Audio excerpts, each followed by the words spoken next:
the Sharifs of Pakistan. The Prime Minister of Pakistan has been disqualified from office. The court also disqualified the country's finance minister, Ishaq Dar. This verdict was unanimous. All the 5 judges declared that Prime Minister Nawaz Sharif is not an honest and sagacious person, and hence he should be disqualified.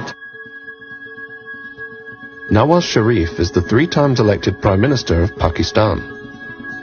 During his premiership in the 90s, Nawaz Sharif privatized many state-owned industries.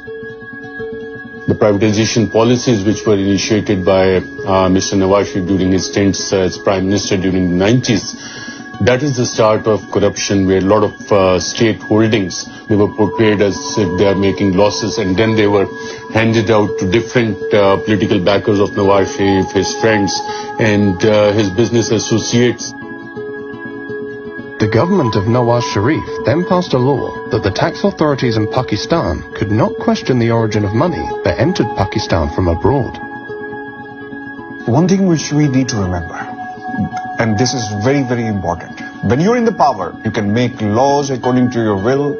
You can actually manipulate the system. You can bribe the people. You can get cuts from wherever you want. And this is what the Sharifs has been doing, and this is what they've been accused over the years.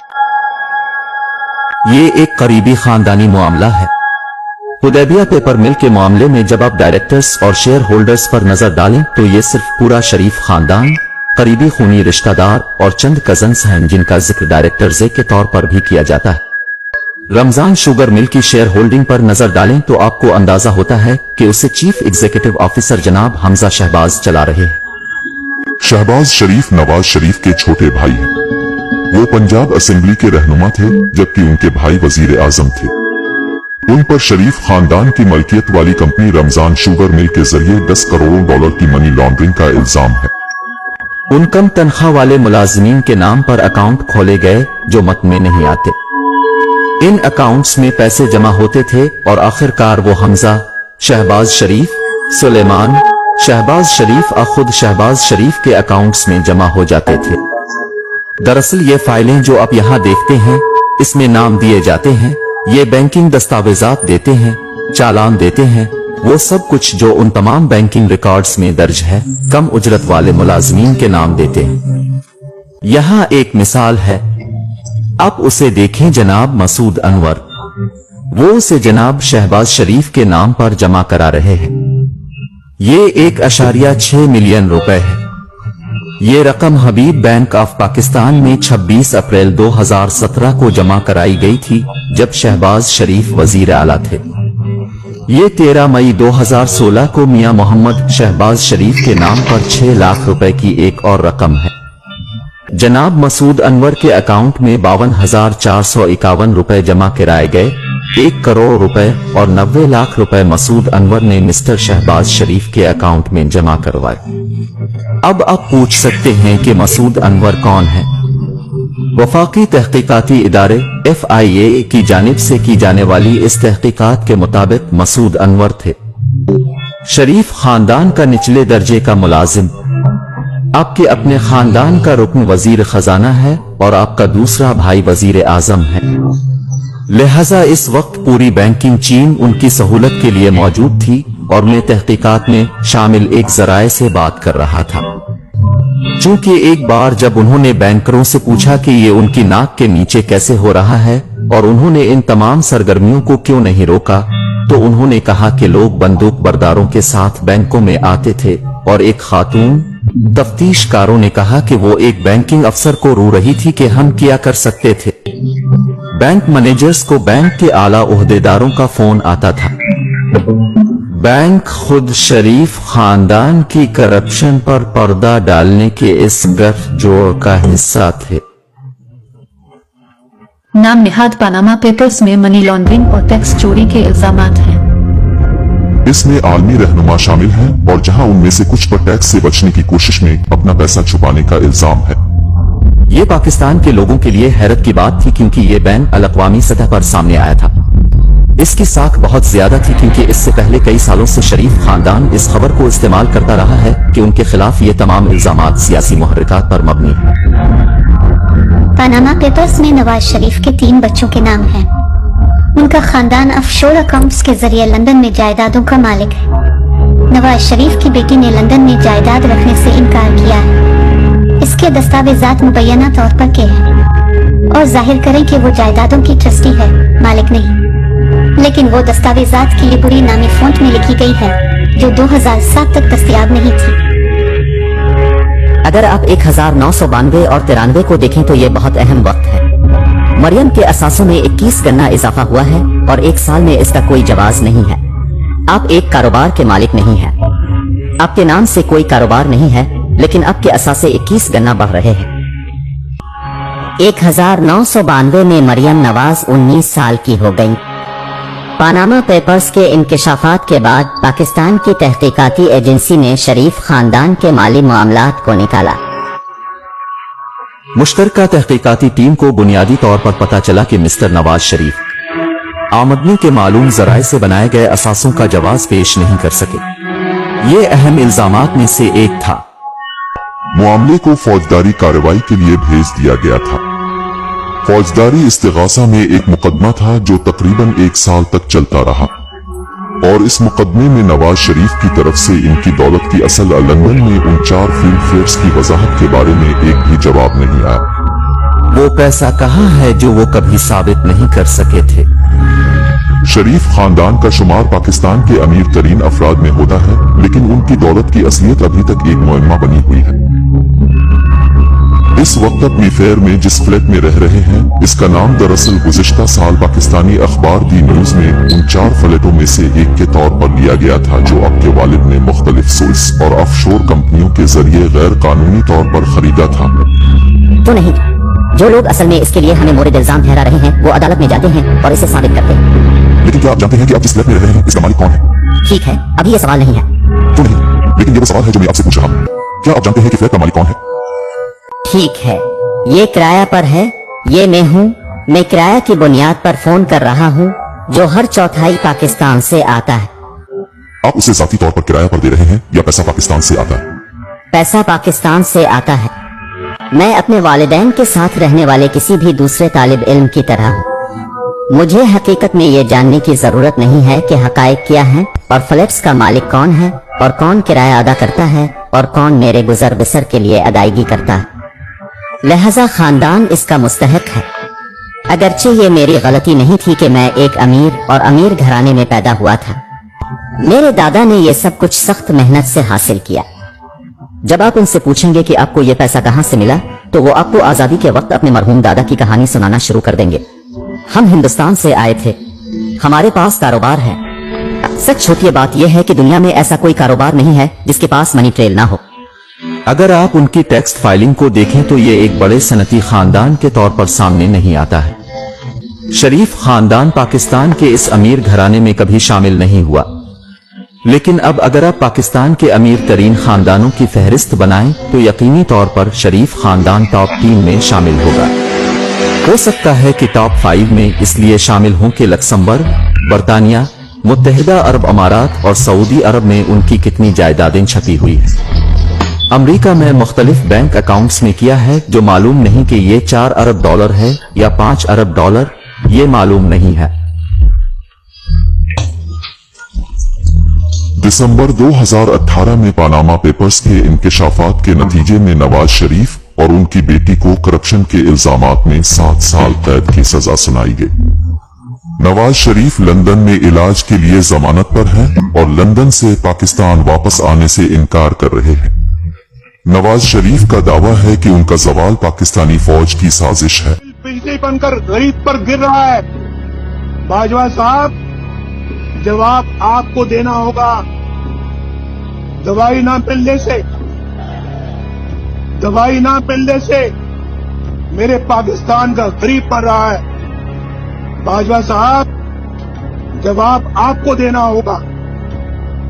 غریب کی روٹی 10 روپے کی ہو گئی ہے۔ باجوہ صاحب، جواب آپ کو دینا ہوگا۔ اور جنرل فیض، یہ سب کچھ آپ کے ہاتھوں سے ہوا ہے۔ جواب بھی آپ کو دینا ہوگا۔ آپ نے